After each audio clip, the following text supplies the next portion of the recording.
नमस्कार दोस्तों, जय श्री राम। आज की इस इम्पोर्टेंट वीडियो में ना हम बात करेंगे एक ऐसे दिव्य पाठ के बारे में जिसे राम भक्त तो बहुत शक्तिशाली मानते ही हैं।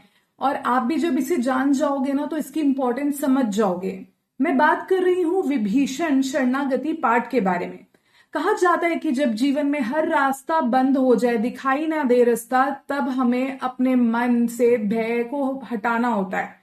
तब भगवान श्री राम का ये पाठ जो है बहुत काम आता है। रामायण में एक ऐसा प्रसंग है जहां रावण का भाई विभीषण सब कुछ छोड़कर इनकी शरण में आता है राम जी की, और वो उसे तुरंत अपना लेते हैं।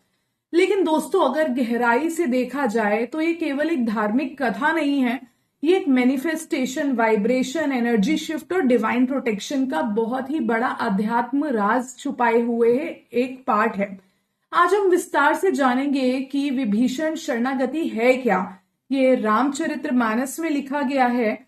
इसके चमत्कारी लाभ और लॉ ऑफ अट्रैक्शन से इसका संबंध है। इसे कैसे करें, इसके पीछे का छुपा हुआ आध्यात्मिक रहस्य क्या है, तो वीडियो में अंत तक बने रहना। लंका के राजा रावण के छोटे भाई विभीषण थे। लेकिन जहां रावण अहंकार, क्रोध और अधर्म का प्रतीक माना जाता है, वहीं विभीषण धर्म, भक्ति और सत्य के मार्ग पर चलने वाले थे। उन्होंने कई बार रावण को समझाया भी कि माता सीता को भगवान श्री राम के पास लौटा दो, लेकिन रावण ने उनकी बात नहीं मानी। अंत में रावण ने क्रोधित होकर विभीषण का भी अपमान कर दिया और उन्हें लंका से निकाल दिया था। ये सब आप जानते ही हैं।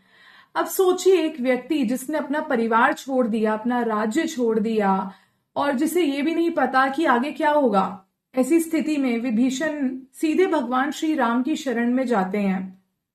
और श्री राम की करुणा की बात करें तो जब विभीषण श्री राम के पास पहुंचे, तब वानर सेना में चर्चा शुरू हो गई। कुछ ने कहा ये रावण का भाई है, इस पर भरोसा नहीं करना चाहिए। लेकिन भगवान ने जो उत्तर दिया वही शरणागति का सबसे बड़ा सिद्धांत बन गया। उन्होंने कहा, जो व्यक्ति अपनी हानि का सोचकर शरण में आए हुए व्यक्ति को त्याग देता है, वह पाप का भागी होता है। फिर श्री राम आगे ये भी कहते हैं कि यदि करोड़ों ब्राह्मण की हत्या जैसा महापाप करने वाला व्यक्ति भी मेरे शरण में आ जाए तो भी मैं उसे नहीं त्यागता। दोस्तों, यही श्री राम का हृदय है, यही शरणागति का रहस्य है।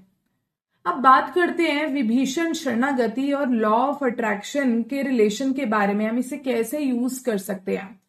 आजकल बहुत लोग लॉ ऑफ अट्रैक्शन और मैनिफेस्टेशन की बात करते हैं, लेकिन हमारी प्राचीन आध्यात्मिक परंपराओं में भी इसका एक गहरा रहस्य छुपा हुआ है। जब विभीषण ने अधर्म, भय और नकारात्मक का साथ छोड़कर भगवान श्री राम की शरण ग्रहण की, तब उनकी पूरी लाइफ एनर्जी बदल गई। यही असली मैनिफेस्टेशन थी जो उनके साथ हुई।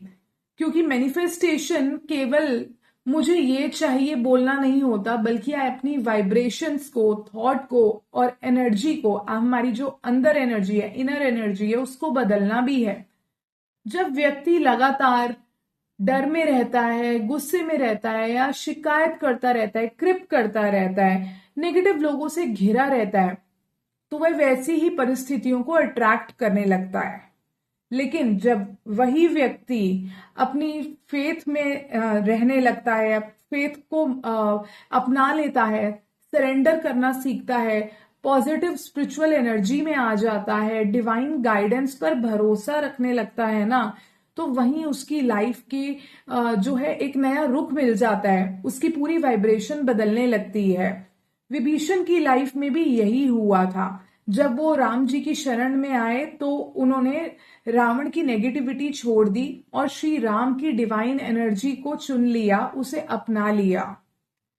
इसके बाद उन्हें सुरक्षा तो मिली ही मिली, साथ ही सम्मान भी मिला और सही लोगों का साथ मिला।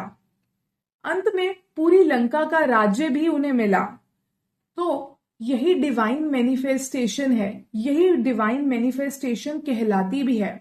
सबकॉन्शियस माइंड और स्पिरिचुअल एनर्जी, जब व्यक्ति रोज श्री राम का नाम लेता है ना और शरणागति की भावना रखता है, शरण आगति मतलब मैं आपकी शरण में आया हूं, एक तरीके से ये कन्वे कर रहे हैं, तो धीरे धीरे क्या होता है, हमारे सबकॉन्शियस माइंड में फियर कम होने लगता है। जो डर होता है ना या इनसिक्योरिटी होती है वो खत्म होने लगती है, कम होने लगती है। हम प्रोटेक्टेड फील करने लगते हैं, हमारे को ट्रस्ट अंदर से डेवलप होने लगता है, ट्रस्ट बढ़ने लगता है और पॉजिटिविटी एक्टिवेट हो जाती है।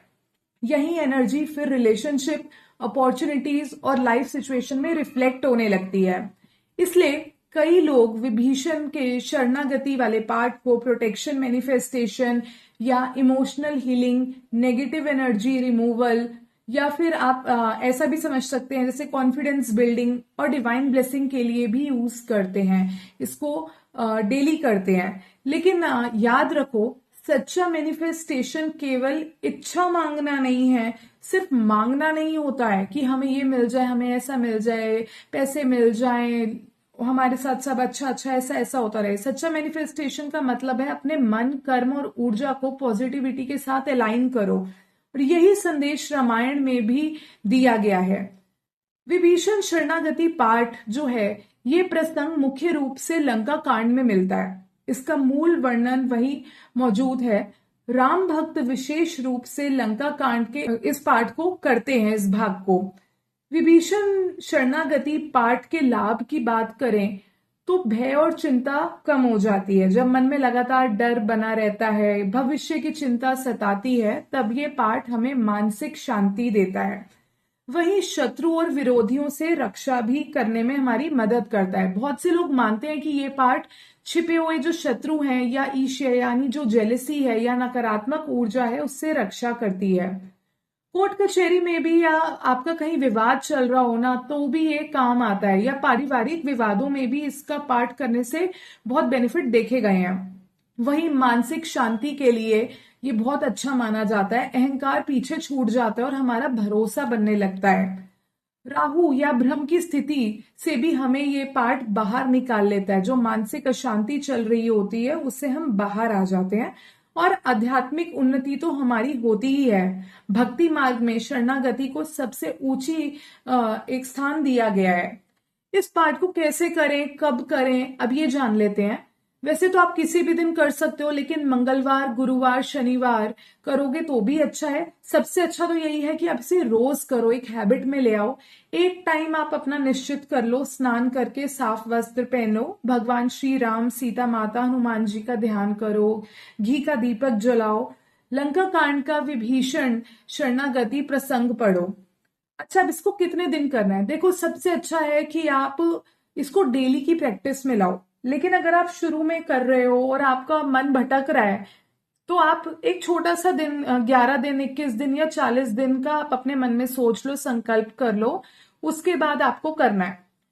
और अंत में कम से कम जो आपको 108 बार श्री राम, जय जय राम भी कहना है। इसके पीछे भी ना एक गहरा आध्यात्मिक रहस्य है। ये केवल कथा नहीं है, ये हमारे जीवन का एक प्रतीक है। रावण केवल बाहर नहीं है, हमारे अंदर भी है। हम सबके अंदर ना आज की डेट में जेलसी है, क्रोध है, अहंकार है, डर है, भ्रम है, किसी ना किसी रूप में ये है। और जब हमारी आत्मा सत्य की ओर जाना चाहती है तो वही विभीषण बन जाती है।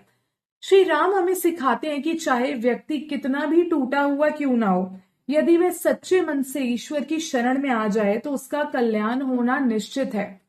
बिल्कुल ऐसा होगा ही। अगर आपको ये जानकारी अच्छी लगी हो तो वीडियो को लाइक करो, शेयर करो और चैनल को जरूर सब्सक्राइब करना, और कमेंट में जय श्री राम लिखना मत भूलना। मिलते हैं अगली दिव्य और आध्यात्मिक वीडियो में।